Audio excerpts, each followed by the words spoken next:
Welcome back to New Realities. I am here with a very special guest who I always enjoy interviewing, and Hope Fitzgerald, and she's going to be part of this great conference we have coming up this weekend. And I'll show people what that is. This is the Ancient Galactic Wisdom Conference, and you can sign up at Portal to Ascension. And it's only $55 for an amazing set of speakers. Do you know Jody Sirota, Hope? I don't. Oh, she had the Meta Center in New York for a while. She's a great channel. And there's also Vivian Chavez, who's a Arcturian ambassador. And let's see who else do it. Chris Griscom, who's really been in touch with this before most of us were even born. Right. And Sheila Seppi, who you've just gotten to meet, and Greg Camabasso, who wrote that book about the ET Almanac, where he lists all the different ET races. He's going to be there.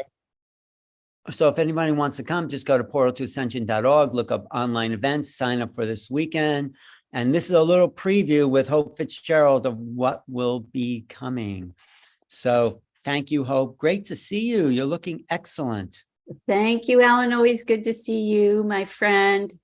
Yeah, so let's give people a little taste of what we mean or you mean by galactic wisdom. I mean, how do you tap into it? Tell people what you do and how you tap into this knowledge, because you have a lot of friends online here with us too. So yes. Well, you know, it's terminology partly, right? Galactic wisdom to me, those aren't the words that I use, but that doesn't mean we aren't talking about the same thing. So for me, just to quickly recap, 12 years ago now, this series of visions came to me, and the last piece of it was this beautiful figure eight made of flowing water. And I was instructed to teach about it, even though I didn't know what the heck it was. And as I started teaching about it, I started to receive these downloads, these practices, and those were the pillars of the infinity wave. That's the name of this figure eight made of flowing water, 10th dimensional energetic. And those practices were the way that we were to use this energetic to make another step along our evolutionary path, actually make a leap.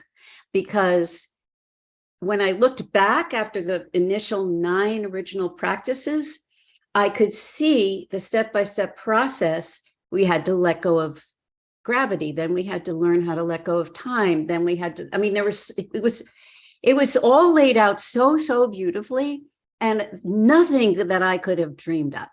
So that was when I was consciously aware for the first time that words were coming into my head and out of my mouth in a very different voice. And I had, until that time, not really trusted channelers. Oh, the irony. And then I had to, go, oh, shoot, am I one of those? Anyway. That's karma's a bitch, they say, right? Because it... Exactly. Right. So I was like, oh no. Anyway, over time, it developed. And when COVID hit, and so just before COVID came in, there were many years there. And I sometimes received new practices. I started working with my guide team a lot more intentionally. I got this thing called a divine message board, which is like an upgraded Ouija board, and started to find out who they were by name. Until that time, I really didn't care. I just wanted pure information. And it turned out, and this is where the language gets, in there, but it turned out that I was in contact with the universe. That's my direct line, is to the universe. So when we say galactic wisdom, I would say, let's broaden the horizon. Let's just make it all information from the universe. And that's where I go from. And then what happened? Yeah. No, go ahead. And I'm just so happy you're joining us with this information, but go ahead, continue what you were saying. Well, what I was going to say is just in terms of the evolution of my channeling, and this will address the question that came up earlier. When COVID happened, I was trying to figure out how can I be of use? How can I help, in this situation? And the only thing I could think of was to do meditations. So I started a weekly meditation group, just free kind of thing, Monday nights. And over time, all these different groups came in to teach us. And the first group that came in to teach us was this group called the Ahmad, who did identify as galactic beings. And they were sort of lifting us up, and they worked with us for about a year and a half. And then promptly, just one night, graduated us and said, you're going to have another group coming in. And we waited a few months, and then the Hathors came in. And the Hathors being the beautiful, at that time, fourth dimensional beings, apparently, who were ushering the golden age of Egypt along, working with the priests and priestesses and so on. Since then, they announced to us that they had graduated to fifth dimensional beings, and they've been working with us since about August. And so I would say, and since then, all of these other beings come in. The other night, I did my monthly channeling, kind of a smaller group, and the universe came in for the first time to speak directly to us. Now, I never, and you can feel the difference. The people in the online can feel the difference. So it's like there's a big revolving door, and whoever needs to speak comes in to speak, and then they go, and then another person comes in, and it's just kind of like that. So I call it universal, personally. Right. But now we're coming into a new phase on our planet. I think 2023 is an awakening from out of the 2 years of hibernation and now, especially as Pluto enters Aquarius, some astrologers saying it's a whole new energy. It's Aquarian, it's transformational. I'm an Aquarian, actually. It's just my birthday the other day. That's right. Happy birthday. But this Aquarian energy, I'm really in touch with. I'm really excited about, because it's a whole new way of thinking. So I'm curious what these galactics that you're connected, if you want to call it that, or universal beings, want to say about a new way of looking at reality, of being, we've already suffered a lot in the past. That whole human drama. Now, what do we have to look forward to? How can we shift from the old to the new is really. Well, that's why these groups have been working with us to prepare us for what's coming in. What's been happening astrologically very, very recently, on the 21st of January, finally all the planets that have, to varying degrees, had been retrograding. Now they are moving forward. So this momentum, it feels like a train running, right? We're boom, we're on the tracks and we are moving. And that's a blessing, but it also means that things are going to be happening much more quickly. And we'll have that feeling inside of us of a quickening. So right. It's incredible. Right? People can just tune into that sensation. It's like time is speeding up, it's like, but go ahead. And what else? No. So I also think, there's so much happening all at the same time. We're being exposed to more of the light from the central sun because of where the planet is. We're up above the crest, just beginning to crest above the I don't know if people know about how the pancake that I call the galaxy is rippled like this.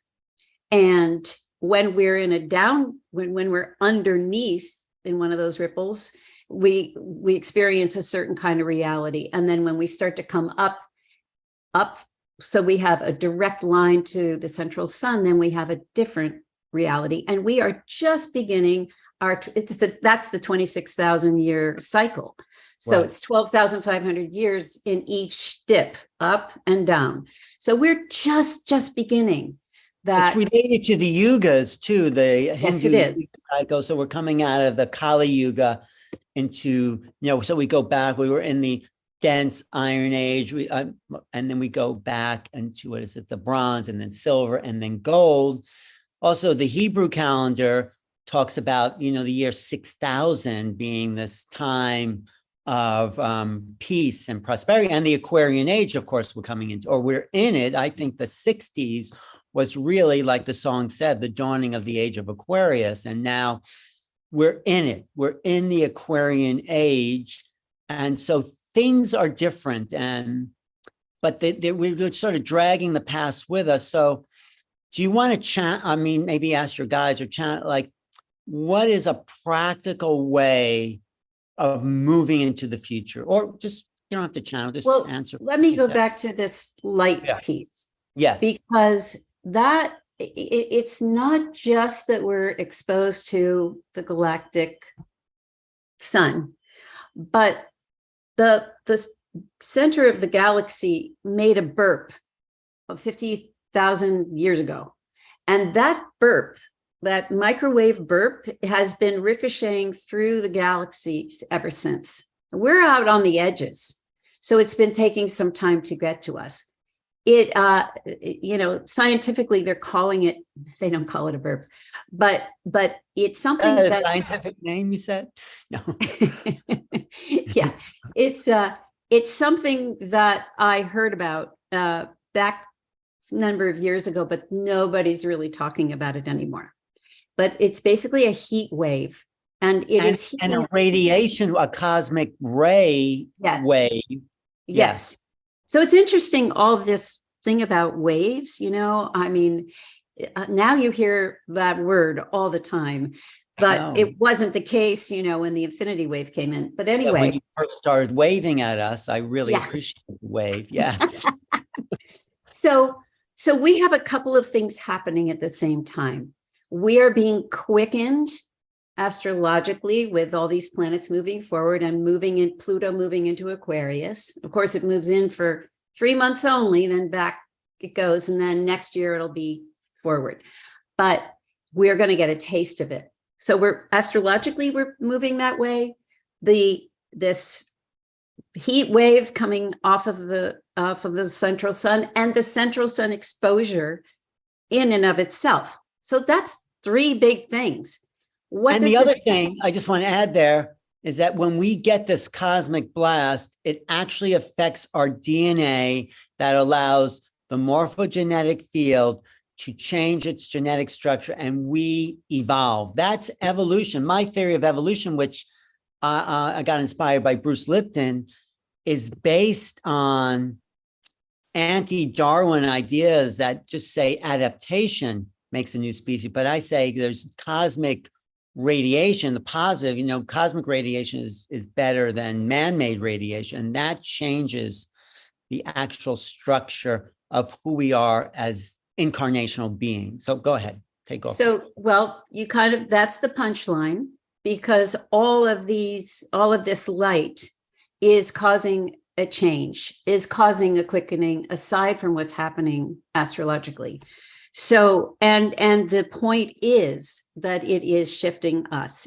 The light has information in it, and that light information is shifting us on every level. So there are more and more people who are channeling, are able to be. Okay, so let's go back. The evolution doesn't happen all the time, as you say, in the Darwinian way, very slowly, ploddingly, blah, blah, blah, blah, blah. If you look back through time and through ice cores and geology, you will find that there are these moments where there are evolutionary leaps. They call that punctuated evolution in the scientific term. But yeah, go ahead. And it happens about every 50,000 years. And guess what? They happen to coordinate with these burps that come out of the central sun. This is not the first time this has happened. And every time, and these Russian scientists, you probably know about that, that experiment they did where they had an egg of a chicken, and they put a duck in front of it in a chamber, and then they microwaved the duck anyway, whatever it did, this microwave, it didn't kill the duck or anything, wasn't enough, but it was enough to have the chicken egg hatch with a duck bill and webbed feet. Wow, I didn't hear about that, but that really demonstrates a lot about, information in the field, this idea of these cosmic rays modifying our genetics. And I think for us, we're being modified into this new species that has a lot more online consciousness, non-local. Okay, so let's talk about that. Because, many, many years ago when I was at Findhorn, I was learning how they taught evolution. And it was through the theories of Teilhard de Chardin. And I remember so well, he kind of drew the line of, well, we evolved from this and this and this. And then we went to, this is Teilhard de Chardin's vision. We got to humanity. And then the line goes straight up. The timeline goes straight up, like evolution happened then. But at the top of his human line, there was the superhuman, what he called the Superman, but we'll call the superhuman. And that was a person, a human with extra capabilities, where the mind was now completely capable of extrasensory perception and communication between one another and communication with the whole, right? So this would be the next evolutionary step of our species. And that's what's happening. It's happening. I'm teaching remote viewing actually coming up this week. Maybe some people on the call want to take that course. I'm teaching it how to remote view with non-local consciousness. And then once we get that skill down, we go off planet. We start making contact. We all go to the Pleiades or Sirius. And then we collectively, if we can get an agreement of targets we know, we're trained enough so we all go as a group to get a collective awareness of these off-planet species that we're meeting and making contact with. So it's really exciting, this awakening of these higher facilities of consciousness that you're talking about. And it's, it's just becomes a natural part of existence. Yeah. So how do you want to give us something practical here? Do you want to bring in some new information? Are you ready? Do you feel comfortable? Whatever you want.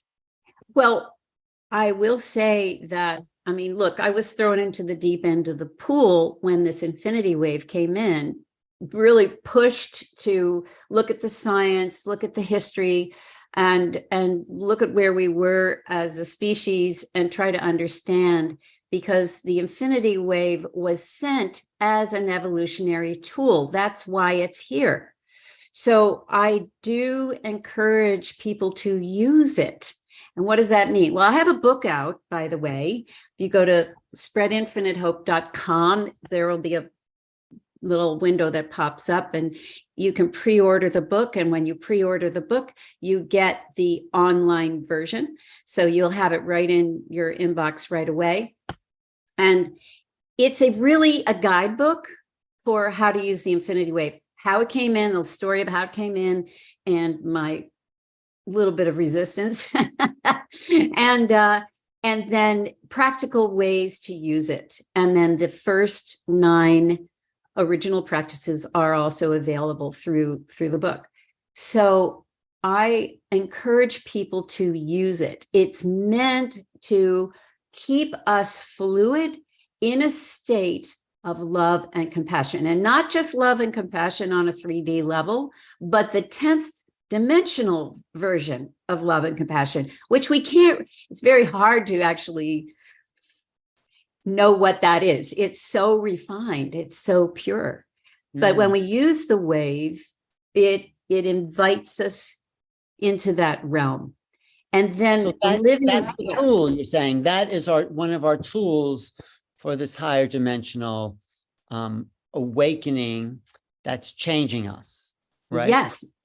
So the wave, it can be something you use on a daily basis. You can use it in your relationships. You can use it with strangers. You can use it to help traffic move along faster. You can wave an entire journey. You can wave yourself when you're wave the doctor you're going into surgery with, whatever. Describe that when you say waving people. Can you just describe what you mean? Yeah.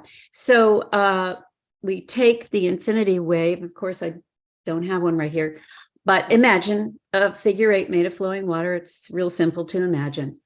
And you either broadcast it, so you could put it around a person from head to toe, kind of like this, or you can have it emanate from your heart, where one loop is in your heart and the other loop goes out to the other person. And just imagine that water flowing. The beautiful thing is you don't have to manufacture the love and compassion because it's already in the water. And this is a tool that can't be manipulated. You can't do it wrong. It's however it appears to you is fine. And it can't be corrupted. Let's put it that way. It has been told to me by some of the beings that come through me that it is the next iteration of Christed consciousness. If you remember, Christ is the fish, right? You just extend the tail and now you have the infinity. So it doesn't take a lot of effort. And so you can use it on a daily basis. That's what I'm saying. And if you can try to stay in wave energy, you're going to just flow better through life. Things are going to be fluid. If you hit a bumpy place, you just turn up the watery flow. And what my experience has been, and many others as well, is that I have access to the other realms. I have access to a higher version of myself. So when I get into a situation, I'm not acting just on 3D. I have all these other options.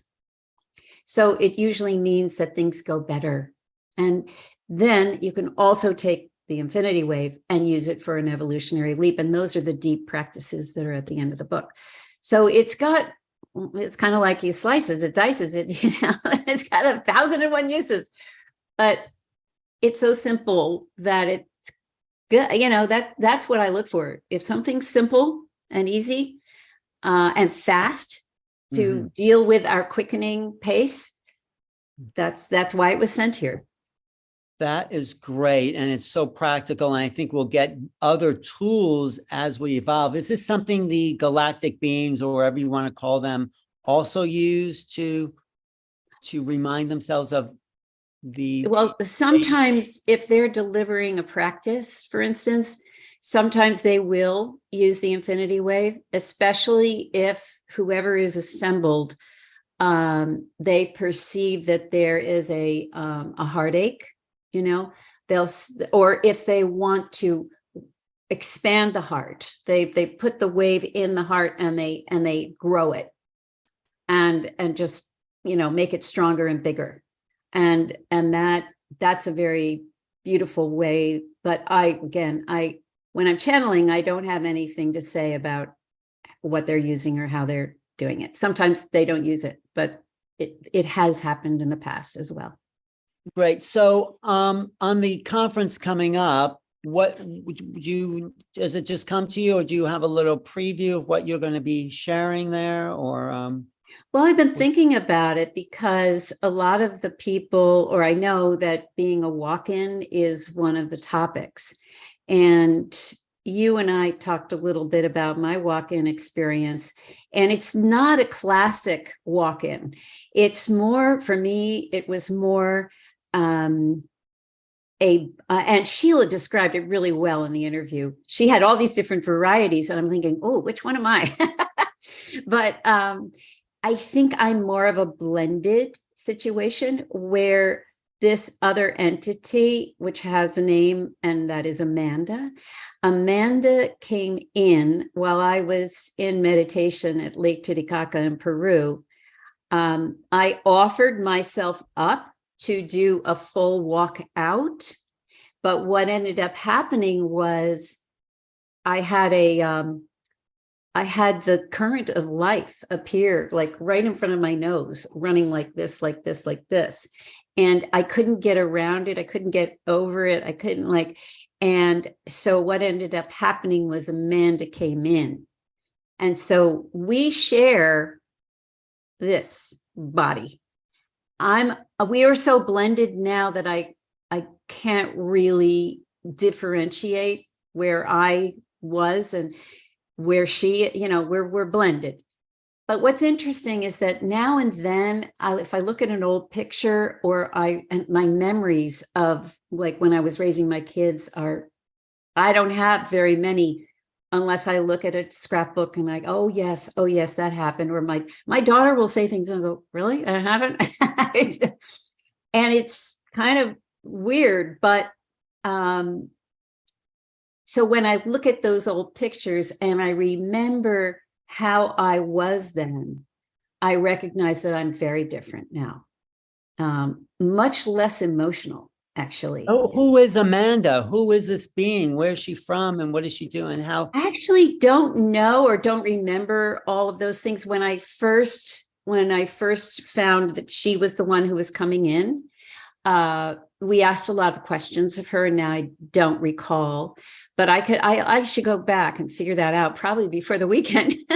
No, but it's okay, because the conference is not so much, I don't think, about walk-ins. It's more about what you were talking about earlier. I feel connecting to the star beings, bringing that knowledge in to this awareness, human awareness, and using that to evolve ourselves. So that's what I feel is the real focus of this galactic wisdom, and we can address Terry's question now. Or do you have? I sort of have been, Yes, because, yeah. but I'll add this one piece that maybe didn't get answered. So she's wondering what's new now, what's different now. Is there something in the last year or two? And I would say, Terry, that I agree with Alan. It's a yes and. Some people have tapped into, for instance, alien voices, beings, for a long time. I think they are more available now. We are more available to them. And as far as the information coming in from galactic or universal beings, I also think that people are much more able to hear that, hear their higher selves, hear their guide teams. And because there has been a tremendous amount of growth in our awakening. That is something that happened previous to COVID, but COVID kind of bumped it up a notch. It sent people with curiosity to people like me, to people like Alan, to, they had time. They had time to look. Now, I'm not sugarcoating anything that happened, okay? I'm not, but there were some silver linings. And I think that this is one of them. I think more people are awake now. Now, I've got my dowsing rods here, and we can actually ask that question. I love your dowsing rods. I use mine all the time because they just tap into universal knowledge. So what do your dowsing rods say? And I may, or should I? So let's ask, let's look at the planet and ask if over the course of the last 3 years, let's say, has there been an exponential increase in awakening? Yes. So let's ask how much. Has there been a 10% awakening, 20%, 30%, 40%, 50%? So half of the planet there, has opened up some window, whether it's a little bit or a lot. That's huge. And that's another reason, I think, why we are feeling this quickening, because there are more of us in the grid, in the matrix, who are, doing this stuff. And even if it's once a week, once a month, tuning in, tapping in, meditating, or doing every day, like me and you, Hope. or yeah, I mean, it just sometimes it's just the crack, right, is enough to start the ball rolling. And then there are those of us who have dedicated our lives to this, and that's just the way it is. It's a prime directive for us. It's a prime. You know why? Because it's so much fun. It's so interesting. It's like I wrote this book because I wanted to make the mainstream aware of all the contact that's been going on by experts in the field. And let me just do a brief commercial. This book is up for an award. Hello. Let me do the commercial for you. Yes. Okay, can I just do that? Because, and by the way, my interview with Alan about the book is on my YouTube page, Spread Infinite Hope on YouTube. Because I was one of the early birds to do an interview for him for this, because it is a fabulous, fabulous book. I didn't know what to expect because, Alan is pretty out there, and I thought, I'm out there. You're out there too. I'm totally out there. But first of all, it's so well written. It's so well intelligently written. And so the piece that Alan wrote, it's a gathering of different people's perspectives who have been in this field forever.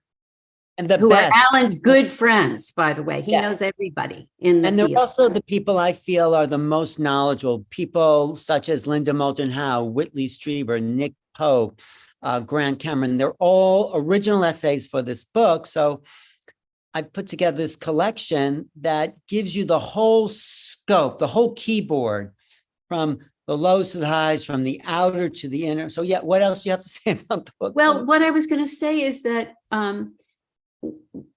there are lots of books about contact experiences, and they will be stories of when, somebody came in and were taken out or whatever. There'll be those kinds of stories. This isn't quite like that. This is more philosophical, this book. Yeah. And it really, it touches very heavily on this evolutionary theme, which is why I loved it. As I started reading, I was like, oh my God, this is what I've been yelling about, And so, it's really, really thoughtful and thought-provoking. So it's not like anything else I've ever read on the subject. That is so, and it's up for a People's Choice Award at the LA Expo. You could vote for this book now that Hope has done such a great endorsement. You should write that down because I want to put that on the next edition. But here, I'm putting it in the chat. It is go to the Jot form at the Conscious Life Expo and vote for making content. There's a lot of other great books out there, and you might be tempted to vote for some of those other books, but this is not a vote for me. It's a vote for our tribe, our people. And it speaks to the people just getting into this field. You don't know anything. And those already saying, yes, of course, I've heard of the Betty and Barney Hill case and all that. So I've wanted to encapsulate where we are now as on a fractal level. And of course, my next book, Beyond Contact, I'm thinking of calling it, takes in some of the things you're doing, some of the downloads, some of the, where are we going? It's like, where do you go after you say hello? It's like, okay, we've made contact. Now what? Now what? What do you do with all that's that? Good. That's good. And what's the point of it? And how is this really a transformational moment for human civilization? We've been told that we are freaks of nature, that life is, I think you're pulling in some people. Go ahead, go for it. I am. They're coming in now. Keep going for it. I'll talk a little bit. You go for it. While our next guest arrives, I'll just talk a little bit about why we're at such a crucial point, because people like Hope are awakening a consciousness of a non-local mind. I'd say we are the extraterrestrials. Who we are as consciousness, as beings incarnate with consciousness, it's not something that evolved out of the mud of the earth, but descended from the universal field. Of course, I think the bodies evolved, so that's our conflict. We're here in these animal bodies with this divine consciousness, but as we move into the idea of this non-local awareness, we start to get more messages that Hope is going to bring through, hopefully. And let's Well, see. it is your good friend, Talk. Hello, Mr. Talk. So good to speak to you. Always good to speak to you, Alan. Apologies for my very odd voice. That's okay. Do you have any news of where we are in our planetary evolution right now? Or anything else you want to say? Well, I will bring you up to date with where we are. Okay. We continue to exist on the dry planet. And we have learned a great deal about how to work with whatever fluids we have. We continue to live in harmony, which is a blessing. We have been visited by other beings. Sometimes they bring supplies. Sometimes they just commune with us. They are searching for a place for us to relocate to. And we are very grateful for their help. The good news is, and this is what I wish to express to all who are gathered, you know, leaving a beautiful green planet, a lush green planet, in such a shocking way was very, very difficult for us. But I want to express that all changes are overcomable, if there is such a word. If you focus on the collective, on the heart that is shared with the collective, then these kinds of changes can happen much more smoothly. This is what we have learned and what we practice. It is essential. Now, not every being, every species has such heart, but you do. You humans have this. It is the most important part of your beings, the most important by far. What we are talking about is the engine that runs your systems, the engine that can connect with one another and with the rest of the galaxy and the universe and all of it.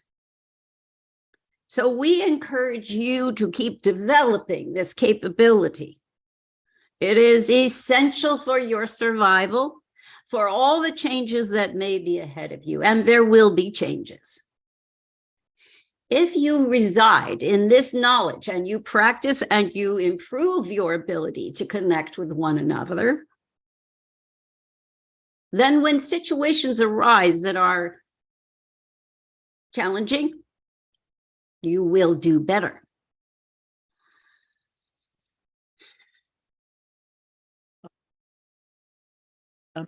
Why did you manifest this dryness? I was feeling a little dry myself lately, being out west, but what is the purpose of that, manifestation for you? Well, that is an interesting question. We chose a nearby safety zone, if you like, a place that we could easily get to, retreat to from our planet that was due to erupt due to the sun explosions. So we went where we felt we were safe, and we always felt it would be temporary. It is so interesting that it was the polar opposite to our previous existence. And so it has pushed us first of all, into great appreciation for what we had. But secondly, it has made us rely on one another to such a degree that we had never had to before. And that has evolved us internally, spiritually. So we see this as a strange blessing. And yet we are looking forward to our next home. Hopefully it will be more accommodating, more beautiful, and we will appreciate it to the utmost. Does this answer your question? Yes, sort of, but was the lesson to appreciate what you had and that we're not really appreciating what we have on this very beautiful, abundant planet? Well, you know, it is very difficult to get to that level of appreciation when you are still surrounded by it. It is the lack of it that drives that appreciation home and that pushes us. I say us because we are all in this together in a sense. It pushes us to evolve, which is one of your favorite things. It pushes us to evolve into something else, something more sensitive, something more open, something more willing to be vulnerable, to be in love, basically, most of the time. That is the survival mechanism. Does this make sense? Yes, just a little background about Ta, because I talked to him before through Hope. His planet, I think is what you're saying, before was subjected to a solar flare that instantly ascended some people, burned out some people, transformed people. Can you give us a little background, because it was a while ago we talked? We had two sons, one that was quite active, became quite active, and had, as you say, a solar flare directed at our planet. The planet did not survive. Some of us had precognition that this would be happening, and we did our very best to inform the rest of the community of what was coming. Some believed us, some did not. For those of us who were in full conviction, we readied ourselves and we traveled away from the planet before this eruption occurred. It was devastating to lose all of that, devastating. But we had each other, and that was what became the most important thing. And I have to say that I would not want to relive it. I wish it hadn't happened in many ways, but I also know that we would not be who we are today had that not happened. Well, so what planet are you on now? Is there a name for it? Well, you could call it this name, Icarus. You know that name and that story, because this dry planet originally, in a sense, did fly too close to the sun, and it became what it is now, a dry planet. So your level of consciousness is able to be non-local, like you're talking to us, even though you're on that planet. But is there a way of taking your body with you to where your consciousness is, like the ancient Egyptians did in their tombs and, energy chambers? Well, yes, as a matter of fact, that is the kind of thing that we practice together. And this is how we have survived. Without that, I do not think we would have lasted. It is, we have been forced in a way to become higher beings. And those kinds of technologies have been growing and developing ever since with all of us. So we have not reached the point where we can transport ourselves to another domicile physically, as well as with the rest of our fields. And we require transportation to make that happen.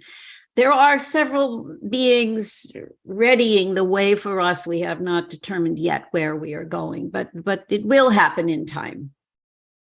Is there a reason you're talking to us? That, I mean, yes, we have to take care of our planet, but something we can do for you, or, I mean, why are we in contact? Well, that is a very, very kind question, Alan.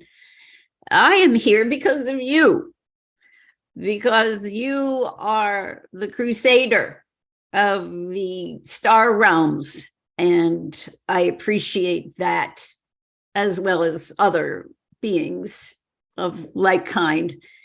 I wished to talk to you because you understand. I feel you understand.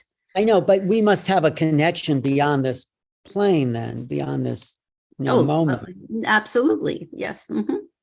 And because like I said, I'm feeling a little dried out myself these days, I'm connected to you, but is there a message? I mean, yes, for the bigger population, that this interface is here to share and wake us up. Like you said, yes, take care of the planet, love what you have, but is there anything else and anything we can do for you?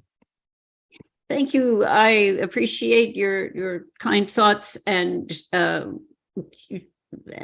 if people wanted to send us love and good feelings, all of that, we would appreciate it. I think what I was saying before, what I wish my communication to be about for people is concentrating on growing the heart, the heart capability, the heart connection. Practice with other people, practice within yourself, practice with inanimate objects, or what appear to be inanimate objects. Practice it all the time. It is really the key to overcoming whatever hardships may be coming. Are you going to stick around for a little while? Can we open the floor to people who might be interested in talking to you? What's your feeling? That's fine. Okay, I'm going to open the floor here. Anyone have a question? I think actually Terry's question, Terry, you want to come on? You could restate that question from before. And I think this would be a great chance to just voice that concern. You could put your camera. Hi, Terry. This is Terry. Hi. Wow. I feel so honored, Alan, that you're bringing me into this incredible conversation. I feel so blessed. You're part of the team, so yes. Oh, thank you. So my question is, we've all been getting a lot of channeled information in the past 20 years, and there have been more and more people that are communicating in light language. And the question is now, with more people coming through with a clear connection to the galactic beings, that's a step beyond channeling in the direction of light language. So is that happening because we and our governments are being prepared to actually make contact to help our civilization on Earth? So thank you for your thoughts. Thank you, Terry. I do not differentiate between this so-called channeling and receiving light language. They are very mixed with one another. I'm not totally clear about how you see them differently. Do you want to comment on that, Terry? About, well, if she doesn't, I think this whole idea of light. Oh, go ahead, Terry. Go ahead. Unmute. Yes. Yeah, I think the light language is probably just an advanced version of the channeling, but it seems that there's a lot more effort coming from other beings in other realities, trying to make direct contact with us, not so much through channels. It seems the effort to make direct contact with all of us. I understand now. Yes, absolutely. Absolutely. You are all of us are being frequented by increasing light. And that means we are getting more and more information, whether I will say your cognitive mind is aware of it or not. It is coming in and it is affecting you and us too. Wherever you are in your evolutionary process, this light will enhance that. And so you can be sure that each and every person is fully capable of receiving this light. Now, if you decided, okay, this light is coming into me, I would like to understand it more with my cognitive mind, then perhaps you do begin to be aware that it is happening and what is being said. And it's not always being said. It is, as I said, it is information. Information doesn't have to be verbal, right? Have language around it. It is information that is beyond that. And but your field will know what to do with it. If you ask that you would like to have more cognition around this light infusion, you may find it appearing in your dream state. You may find it appearing in your meditation state, but you can be quite sure you are receiving it. Does that answer your question? It does. Thank you so much. Very grateful. You are so welcome. You have nice friends, Alan.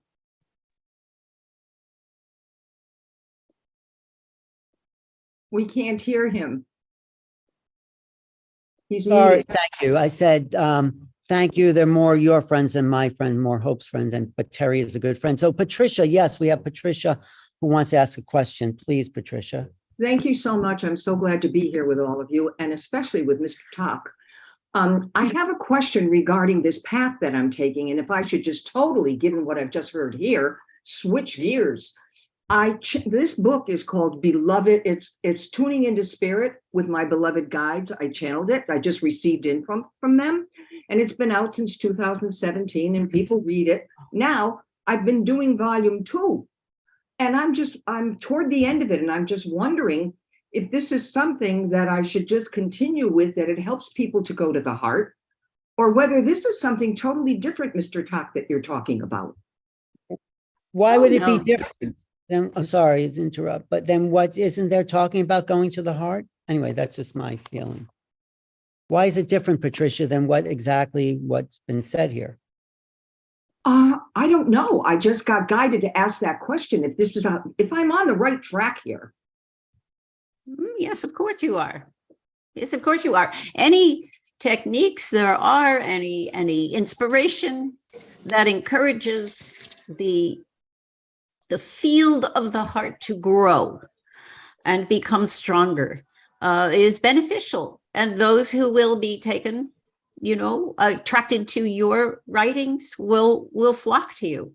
And there are many, many, many others who are doing similar work. What is wonderful is there is such a plethora of options, and yours is one. So yes, continue doing as you are called to do. Does that help, Patricia? It sounds like you don't want to throw it away. You want to share it. It's taken a lot of work to go into this. So I'm very happy because I want volume 2 to get out there, because it's an easy way for people to just hold it against their heart every day, open it up and see what the writing is. That's their message for the day.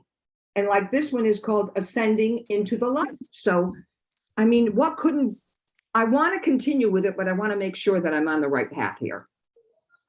Well, trust yourself. Yeah. I think you're right, Alan. Thank you so much for that affirmation. And thank you, Mr. Talk and Hope, for doing this, darling. I love you. And where can we get your book, Patricia, the first volume? It's on Amazon. What's it called again? Tuning into Spirit. Okay, into spirit. Spirits, one word, Spirit. Spirit. Spirit, tuning to spirits. Thank you, Patricia Conte Nelson. Thank you. You're welcome. And that picture that's on the front with all the light, it came out of the blue when the person who got it on Amazon said, we need a cover. Go get one. And I'm like, how do I get a cover? And I went on where it said pictures and it just popped up.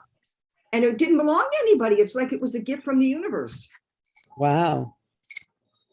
That's a being of light. Well, you're giving us a gift from the universe that you got and you're passing it on. So thank you. I have a question though, Talk, is that, that this thing happened to your planet and there's a lot of things happening galactically. Is the whole galaxy, if your planet actually was in our galaxy or is in our galaxy, changing its vibrational field? Is that why there's so much shifting here on Earth? Talk about that shift of vibrations in the manifest world. Well, it is. It is occurring throughout the galaxy. And yes, I am in your galaxy at some distance. This is happening from an emanation. And the entire galaxy is going to be affected by this if they are not already. It happens periodically. We did not expect it quite as early as it came to us. However, it is almost like clockwork, to be truthful. So yes, it is a vibrational shift which occurs as a result of an energy shift. One follows the other. So almost like if you think of I hate to use this analogy, but if a bomb goes off, the ripples are the energy, the vibration of which travels. I see. So, okay. So it's happening planetary. Now, do you get the sense we have to prepare for something here on Earth that might be that drastic? Well, I do not like to be the bearer of bad news, but it is possible. Anybody, but if someone told you your house was on fire, you'd like to know. So what's going on? It is quite possible that your sun will make a similar eruption. And it would be best if everyone was somewhat prepared for that. Well, I don't know if you've watched it, but Graham Hancock's Ancient Apocalypse on Netflix talks about something like that had happened in the past. And, it has happened. It has happened on many, many, many planets in the past. It is a natural reaction, let us say. But I do think there's a benevolent essence emanating from the sun to also protect her children, the Earth. Oh, the sun is a magnificent. Every sun has their own particular personality. From what I understand of your sun, it is a very beautiful emanation and cares very deeply about all that is within its sphere, its domain, so to speak. And it does not intend for harm. However, it is what it is. It cannot help every single, it is a bubbling gas. It's even as it is a beautiful entity, it cannot help its stripes, so to speak. What is this noise I am hearing? Somebody, let me mute whoever's not, okay, there. I've muted whoever was, oh wait. Anyway, one more question, if you, is that, I just had it. So we are in this flux, this flow, but we're being protected. Yeah, I was going to ask, are there these ETs that seem to be protecting our planet now from harm and from each other, of course? So that's the big thing. Well, there is a mix of ET and of both positive and not so positive. And as you probably are aware, all over our galaxy, there are struggles between those two groups, not just in your particular corner of the world, or so to speak, neighborhood, but many, many places. And the struggle is important because if there was no struggle, it would not have any evolutionary meaning, you see. Similar to us, has been in our struggle that we have grown. There is a struggle going on now, and your planet is needing to identify itself as one thing or the other. It is needing to identify itself as wishing to evolve, wishing to do what we have done, become more heart-based, become more living in the love current, so to speak. And once the planet identifies as that, at least more than 50%, then that will turn the tide, you see. And that will give the strength to the positive ones over the negative ones. And this is what these last years have been about, have been building to. And we are right, I say we, because I'm connected with you right now, but we are right in the mix, right in the crux of it. This is a time of great import. This is not a time to sit back. This is a time to grow that light, capture that light, infuse that light into your hearts, grow your strength, grow your inner core. That is what this time is about. Beautiful. That is a great message, I think, for everyone here. And hopefully, maybe you'll visit this weekend if you feel like it, giving the bigger galactic wisdom, because we'd like to know more about your history, what your planet was like before, what was your culture like, what were the teachings, who were your great influences, all the kind of stuff for a much wider discussion that we may have at some point. So thank you for your visit again. Always great to, I would say, see you, but we're not quite seeing you, but we're feeling you. You would not like how I look. Oh, yeah. Describe yourself again, because it was very unusual. What was it?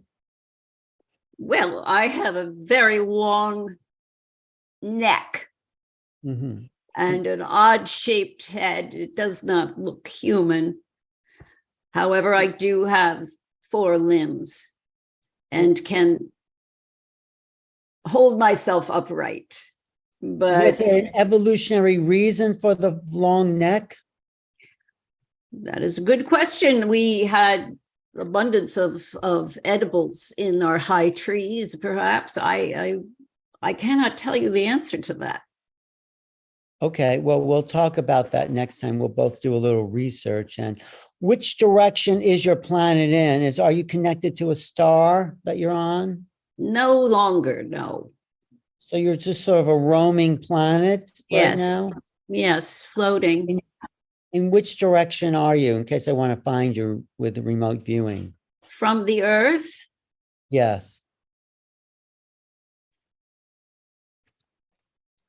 The word is northeast. Northeast. So if we look at our sun and we go above our sun, let's just say, and head to what would be called maybe east if it was 2-dimensional, that in that direction. About how many light years are you? 4. Only 4. You're really not that far, No. you know. But anyway, thank you. Thank you for your time. And we'll come back to you. Hopefully we'll do a longer, just one-on-one interview and go deep. And of course, I think, you know, your planet's in transition like we are. And if there's any changes, let us know. And one more question that just came to me is like, you survived the solar flare because you were at a higher vibration than other people on the planet that weren't ready for that. Can you just describe that frequency a little bit? Well, we survived because we left, Oh, okay. Okay. but we did have precognition. And so in a sense, we were more attuned with our environment. You see, our brethren were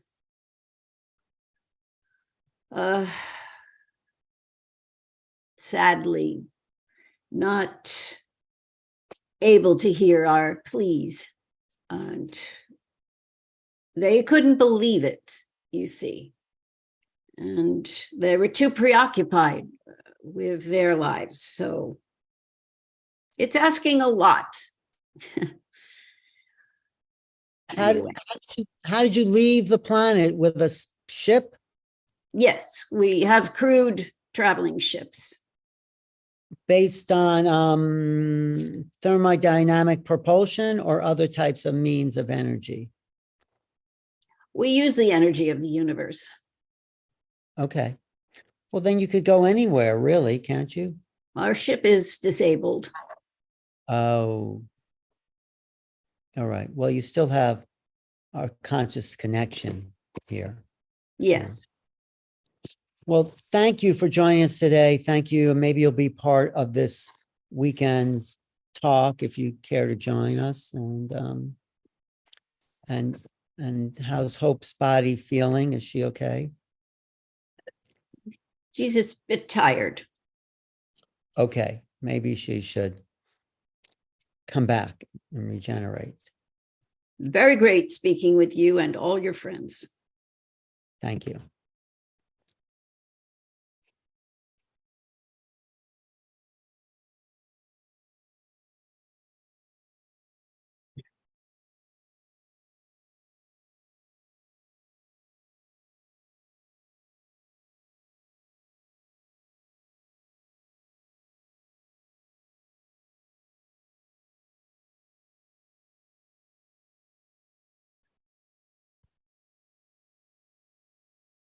Are you okay?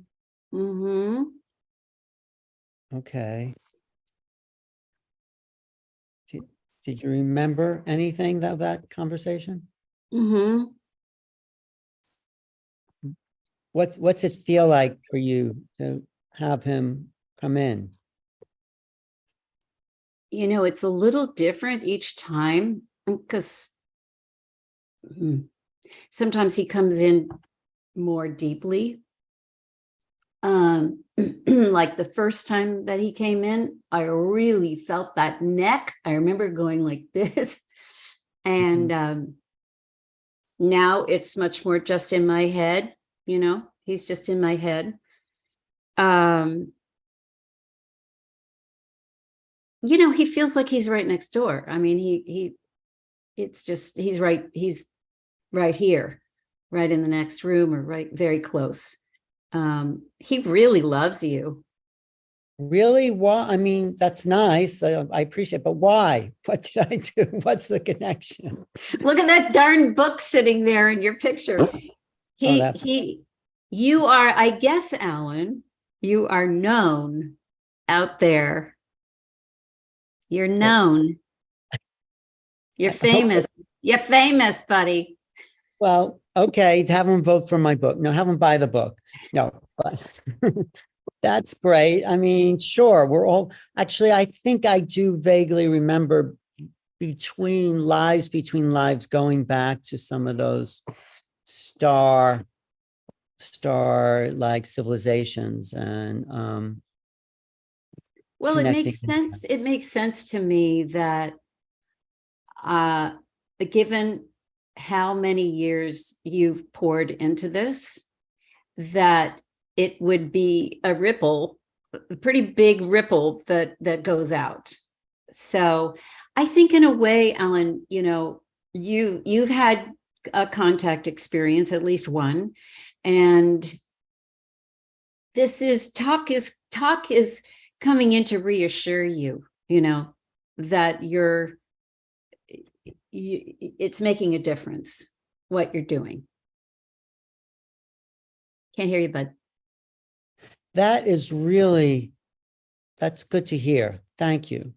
Because it's what I'm trying to do in this writings is create a kind of, I would say, intellectual way, even though it's not really the intellect that's trying to understand it, but it is using the mind to understand how this phenomena is interfacing with us. Look, the intellect is a beautiful way to do that, because people have so many questions and they're going to come at it first from the intellect. That's how we're wired. So to have something that stacks up, that is intellectually written, is like, oh, I'm in my comfort zone now. So because it's intellectually written, I can now let it kind of go into other areas of my being. But it's intellectual, and it's also twisting or turning that way of thinking with the intellect from, logic, ABC 1, 2, 3, to a different type of, maybe logic is not the right word, but Alan, you know what I call it? I'm going to cut you off. I'm sorry. To me, it's like you come in through the front door, but you're really coming in through the back door. Yes, something like that. It's opening the range of possibility, but it's coming in this way, but it's opening that. Well, as you're talking, I'm realizing it's a different way of thinking. We're still thinking, but it's thinking in a new cognitive way. It's like cognizing things. Like I make a big distinction between cognition and recognition. So in order to recognize something, you have to have cognized it, learned it, identified it. But how do you recognize something you don't know? How do you cognize something you haven't recognized? So we're being open to something new and not labeling it by putting it in a box, by staying with the new and floating with the possibilities of not putting it into a confined box. Right. Yeah. Terry, come on in, join us. Terry. So cognition is a human trait that we all share. And what came to me, or what I'm thinking, is this may be awakening past life memories that are not in our cognition. So I think that was just missing from the train of thought, that it's not about our human brain. It's awakening past life connections and memories. And that's all I wanted to toss into the conversation. But I think cognition is not just a human trait. I think all sentient beings, if in order to learn, have to increase their cognitive function.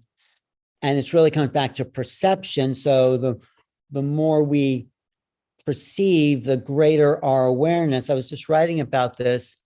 And the greater our awareness, the more we can cognize. So, but we have to welcome the new. That's the key. When we're confronted with something new, we can't put it into the old box. Right. In fact, the tendency is to, oh, I understand. I put it in the box. I put it on the shelf, and that's where it stays. But that is not what this is about.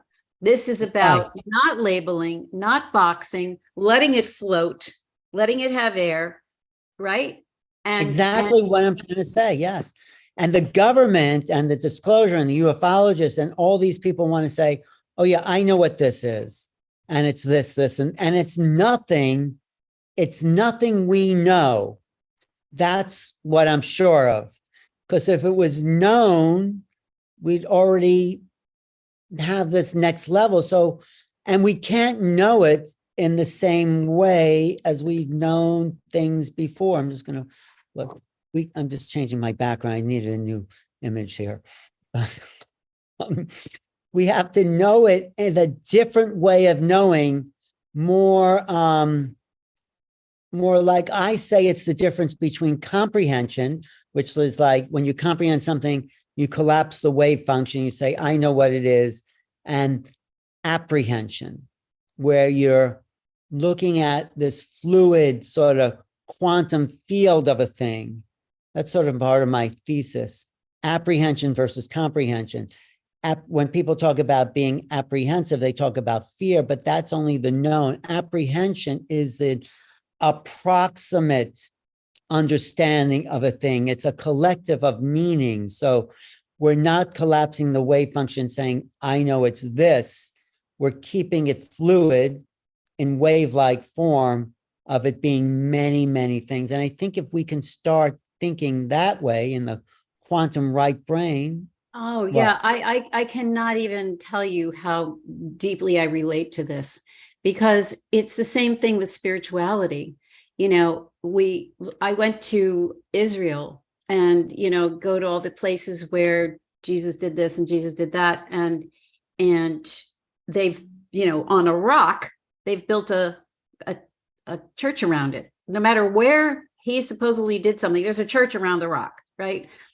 And that metaphor of, okay, we've taken the miraculous, just happened to happen here. We've taken the miraculous and we've boxed it into a church. So now we can repeat the miracle. No, that's not how it works. Now, nothing against it. I mean, yes, okay, this was a special place. You know, I'm not gonna say it wasn't, but this tendency we have to name it, claim it, box it, build it, boom, now we understand. No, we don't. No, we don't, because the miraculous floats. The miraculous comes out of nowhere. Exactly. That's why we're never going to understand the UFO phenomena by putting it in a box of the known. We don't need to put in any box. We need to float with it. And if we can float, we'll know it much more, but we'll know it in a different way than labeling it. We'll know it more organically, more intuitively, more. And I think, and I'm only guessing in a way, this is what those beings want us to connect with, that level of knowing. Yes. And you know, it's hard to write about it, but it's so challenging and exciting because I'm like hacking my way through the underbrush where there's no path. I mean, there's some people who've spoken about, even Shakespeare have spoken about, you know, apprehension and this collective feeling of floating, but I'm trying to make it new for this current population. It's so hard. I have the same problem writing about spiritual things because it's the ineffable. It's beyond language. So we can create the language, Hope. We can create. Well, that's the thing, Alan. I totally agree with you. And it's almost a question. For me, it's like divining the words that have the right frequency, literal frequency, that in combination brings you into this field. And it's laborious. But when you get it, I'm not saying I've succeeded, but that is my attempt, you know. No, but it's so exciting to be at the forefront of a conceptual input that could spark people to think in this way. I think quantum physics is a big part of that. And the government actually, by changing the name from UFO to UAP, unidentified flying objects, unexplained aerial phenomena, from objects to phenomena, has given us a key or hint to what we're really dealing with, which is phenomena, or noumena, as the Immanuel Kant called it. The noumena is the unseen, inexplicable behind the phenomena. Oh, that's fascinating. I was wondering about that switch. I'm like, why did they do that? There's something in it. They did it because they realized these are not just objects, but they affect us neurologically, physiologically, perceptually. So this is phenomenal as phenomena, and it's something objects just don't do. So it was also kind of little breadcrumb to tell the rest of the world, well, there's a lot more happening here.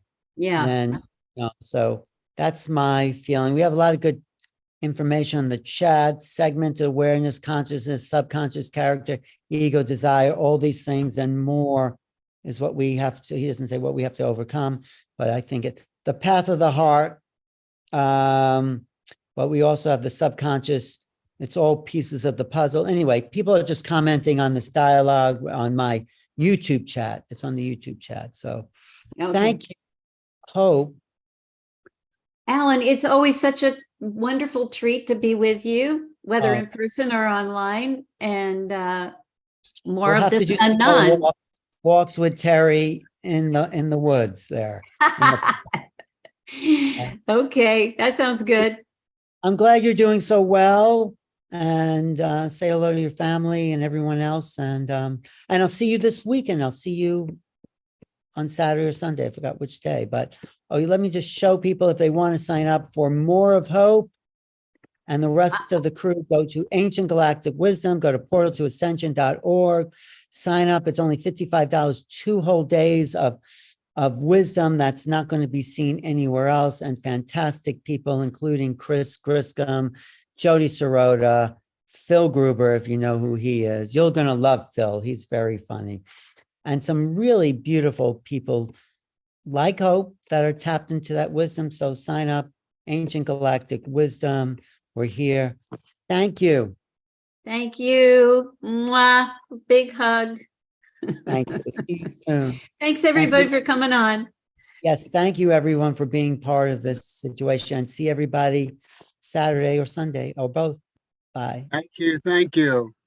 Thanks, Ben. Bye. Keep in Bye, touch, Ben. Ben.